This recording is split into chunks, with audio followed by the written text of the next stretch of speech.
You're here and I'm queer, and welcome back to my channel.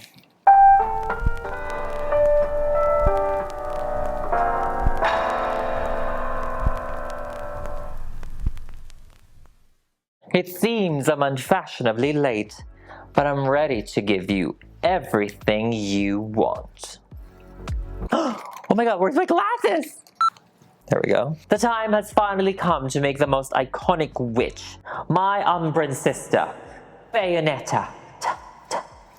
This has always been requested in my channel, so I thank you all for your continued patience. I've always wanted to make her for years now, but I knew that I wasn't really ready then. It was important for me that she looked true to Bayonetta aesthetically and be able to have lots of mobility and articulation, so I will be making her from scratch. 3D printing really unleashed my own Umbran demons and its potential for these doll projects. Although you can definitely use a tall made-to-move Barbie or Integrity for this, they still don't have those posing nuances that a BJD offers. If you've been with me for a while now, you know that I ultimately value the overall aesthetics over articulation, but I wanted Bayonetta to have both as much as possible. I chose to make her iconic first look since that's when I truly fell in love with her design, mannerism, charisma, uniqueness, nerve, and telak vovim. She also looks the witchiest in this design, and I love how sleek it is. Although it probably is the most annoying costume of hers to translate in real life because her hair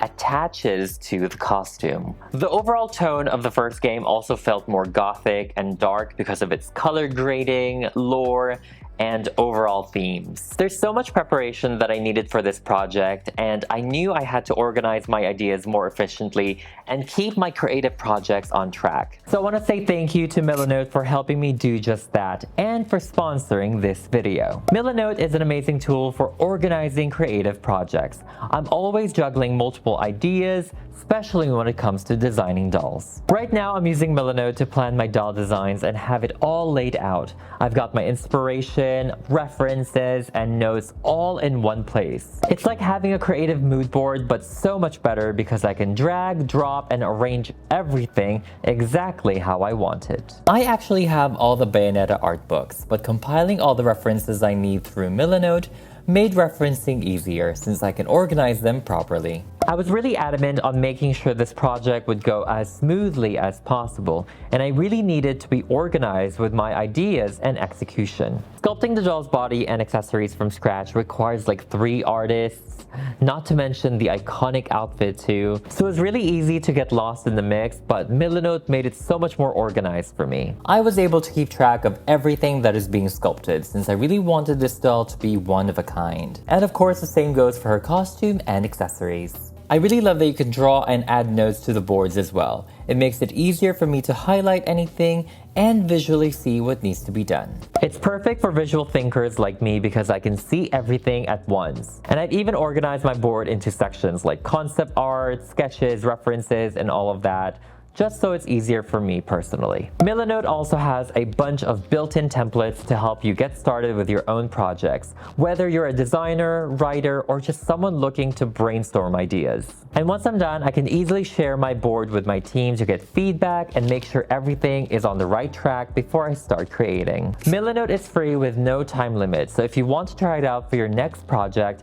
head over to my link in the description below and start organizing your ideas today. And again, thank you so much to Milanote for sponsoring this video. Let's get started with Miss Bayonetta. I want to make sure that I have the doll printed and ready for customization. This doll was made possible by the talented Gothic Zombie on Instagram. I really wanted her to look similar to her game model, but Cheyenne pointed out how unproportioned she was. He modified it to fit the typical doll scale we've been using, and I think she looks absolutely gorgeous. If anything, I just needed her to look tall and statuesque. Majority of the difficulty is also at the 3D printing stage and making sure that she prints correctly and perfectly. Before we can truly do anything, let's go ahead and assemble her, put this doll together, and hope that all of the parts are up to par.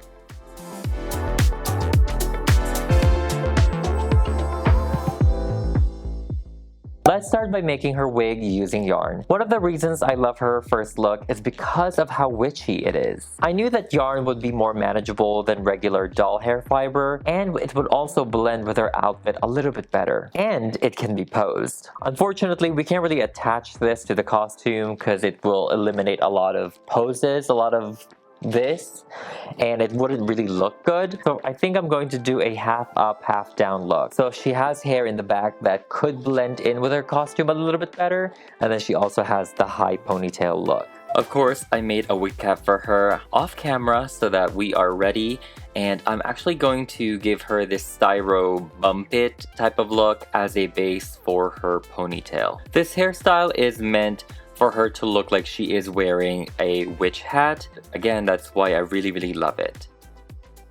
I wanted to make her bump it, or the pointy part of her ponytail, a little bit thicker than the usual, just because I feel like sometimes it looks too skinny and it looks like a bun almost, but I feel like this makes it look like it's a whole thing, like it's so grand and bigger, and yeah, I just prefer it that way.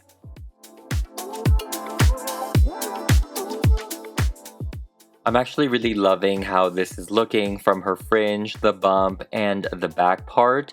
You can obviously split it in the back, and that's gonna give you how Bayonetta's hair is posed from the back, and I thought that was perfect. Now let's add her umbran ribbons in red, which is one of my favorite parts, and the key to this is that it needs to look braided into her hair. It truly needs to be intertwined in there, braided in there. And I'm going to add the demonic script at the end. I just want to make sure that I glue this perfectly before I start painting details. And I'm doing the same exact thing with the chain.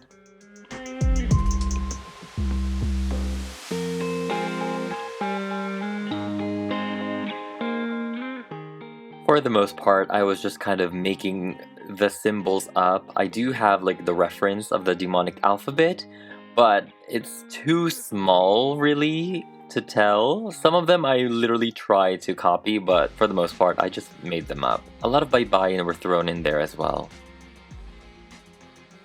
For her costume, I commissioned Rim Doll on Instagram to create her full bodysuit and her summoning suit. They came out so beautiful, and I'm so happy and excited to be working on them. Bayonetta actually has a rose motif by her midsection, and it's very faint, and it looks painted on in the game design. However, for me, I'm going to kind of make it 3D, and for that, I will be using hot glue. I then paint over it with black fabric paint so it remains flexible.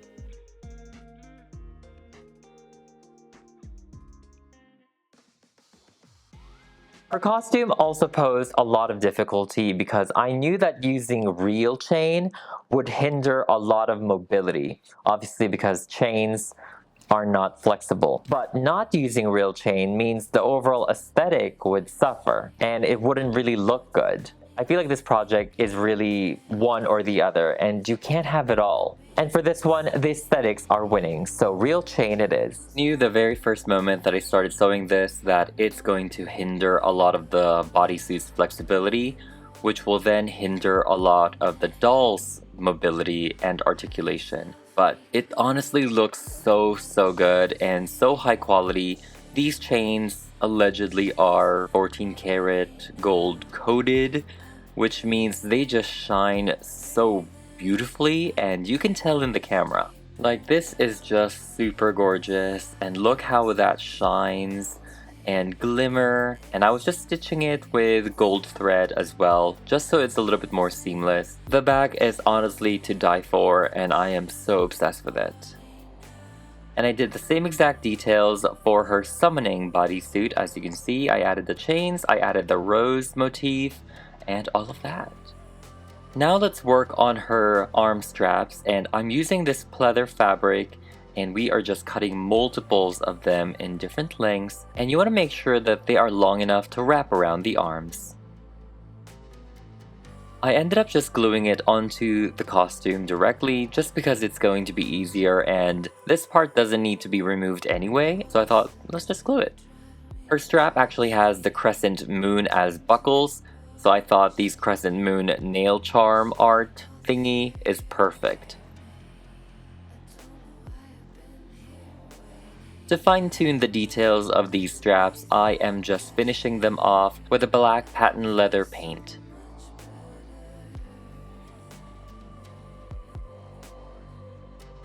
Then I continue to add more details to her costume, like the straps for her shoes.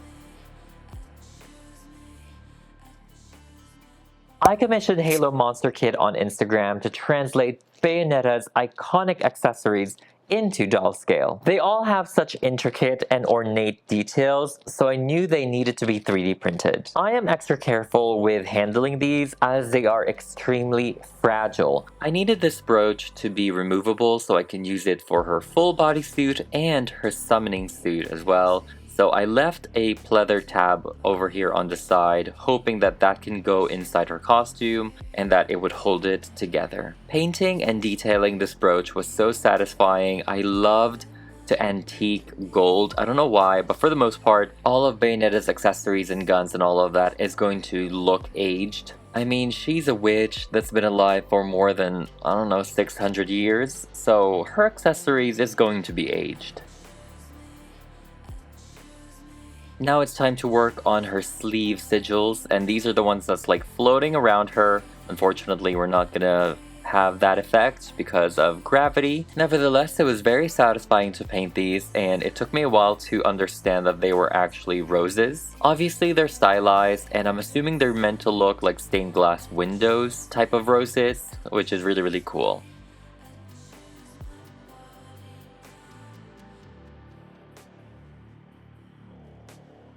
I then gloss them up and we will attach them to these chains. They look super cool and so satisfying when they're all glossed up, so let's go ahead and add them to the costume. And this will definitely make the costume a lot more grand. It's gonna add some movement to the costume and it's just overall gonna look so good, and I'm excited that it's coming together.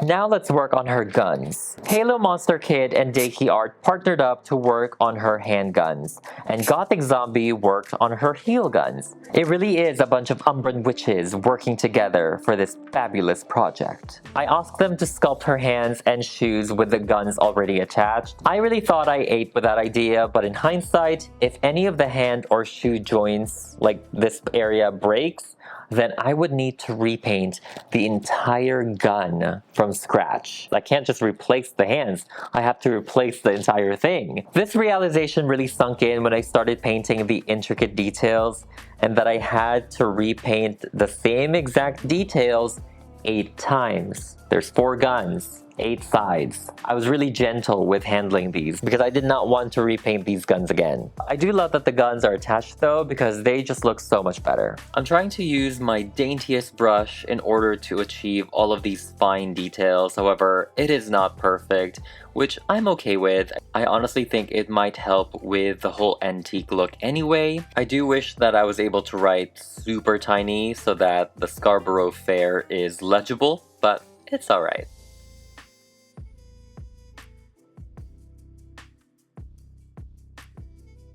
Now I'm painting her gloves on, and I had to be super careful not to get it onto the gun part because, you know, we're trying to be delicate.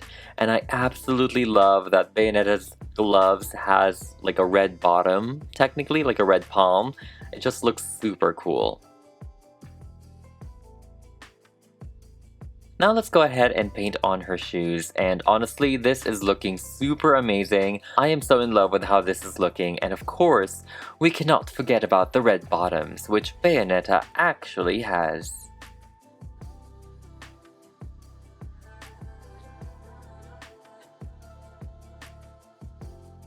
Now it's time to add the gems to all of her guns, and if you guys didn't know, the Scarborough Fair as a set is the name of these guns, but each gun itself has a title. They are Parsley, Sage, Rosemary, and Thyme. And I just love that detail that each gun has its own thing, has its own name, has its own symbol, which are these charms as well.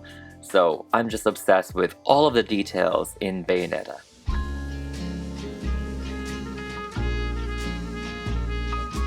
Now let's add all of her charms to the guns. And voila! I think even Rodan would be proud of me for recreating his guns and call it beautiful. I am just so obsessed with how antique they look. I love how the gems glimmer so well. And these gems were quite expensive. And I'm just kind of happy that they are the perfect size. I wanted to give her more neutral hand poses as well, and Halo Monster Kit and Daiki Art really delivered on these. Of course, we have the usual delicate hand poses, and we also have these two new sculpts for her. One is holding her Bloody Rose lollipop, and one is holding a lipstick. Technically, this lipstick hand actually belongs to another future doll project that I'm planning, but I thought why not sneak it in for Bayonetta? It's perfect for her. I paint all of her hands to look like gloves off camera, so for this one we are painting her Bloody Rose lollipop. It worked out so well because we already have the hand posed when it was holding the lipstick, so they just changed it to the lollipop. Now, if you notice, this doesn't actually have the glove details to the hand mold because, again, this is not meant for Bayonetta, but we are sneaking it in there. I sanded the fingernails, painted over it, and now let's paint the overall thing into Bayonetta's bullet lipstick. Now let's paint her earrings, and this is actually the earrings I'm wearing for this video as well, which I've been sneaking in there for quite some time now, but they are absolutely so heavy in real life. The glasses actually pose a lot of difficulty with printing because of the butterfly wing cutouts, but we managed to get something really detailed in the end. I'm actually really happy that I own a replica of these glasses just so that I can reference it easier and know where the colors go. And it's just fabulous. It's so fabulous. For her bracelet, I actually flattened this hair cuff and I cut it in half. And obviously, you want to trim all of the really hard edges. And that's what I'll use for her bracelet, which we'll paint in black. And now it's time to work on Bayonetta's visage. This sculpt is truly magnificent and I'm so excited to finally paint her. I looked up a lot of references where people removed Bayonetta's glasses, and her eye makeup in the first game is sultry and muted. It got more vibrant in 2 and especially in 3. Of course, I'm doing my own spin on her look and overall face. As usual, I prime her face with Mr. Super Clear, and then I take my watercolor pencils and I sketch out all of the features I want her to have.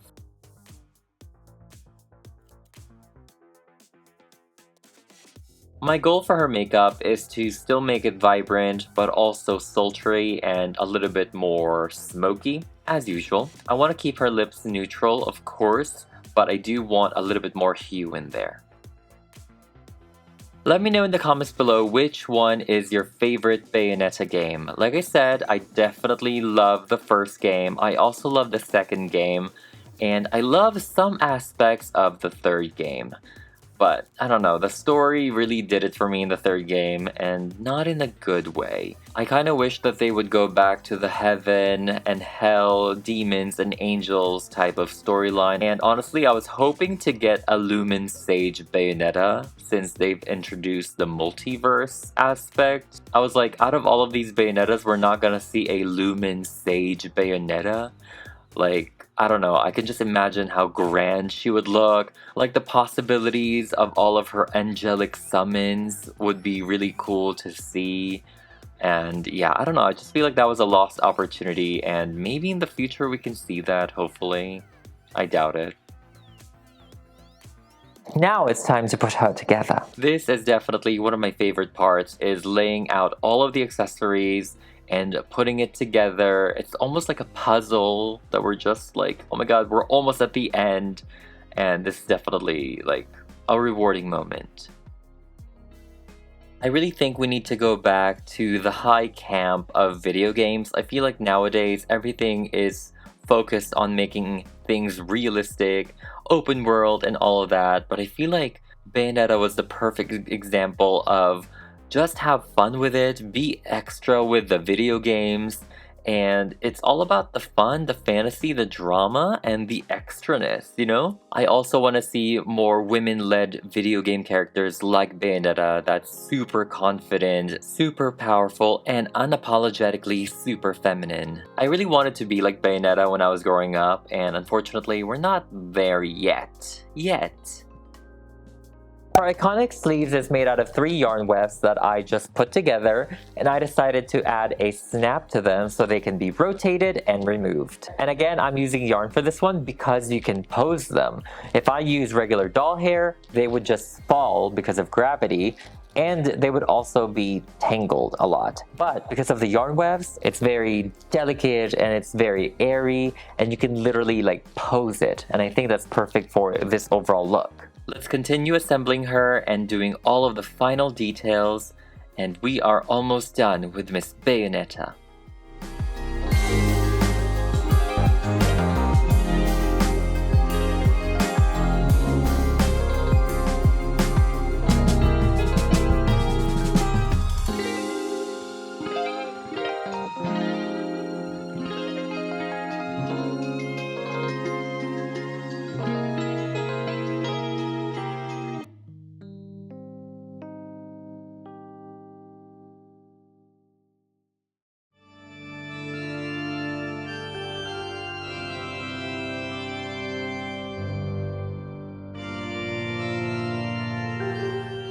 Ooh, I sense something ugly is coming.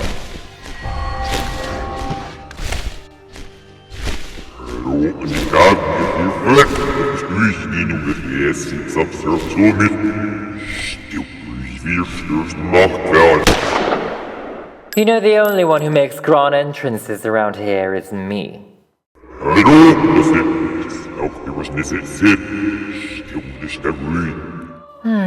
Another talker. I can't really entertain you for too long, so I'll make this short and painful. But don't worry, I'll give you everything you want.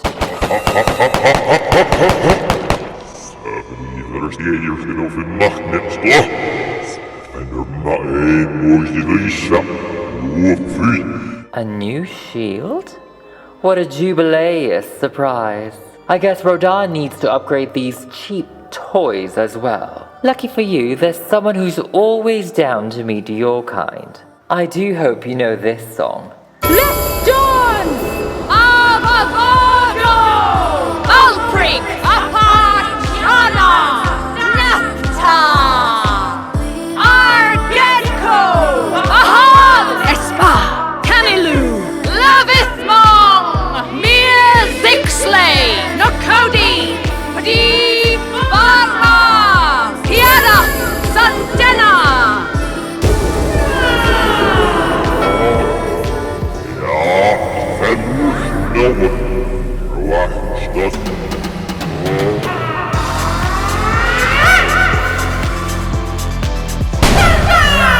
Now it's time to be naughty. Unfortunately, I've no time for that. My date with Jean just seems to be more vital at the moment. Do send my regards to your creator and the multiverse. And remember, don't mess with a witch.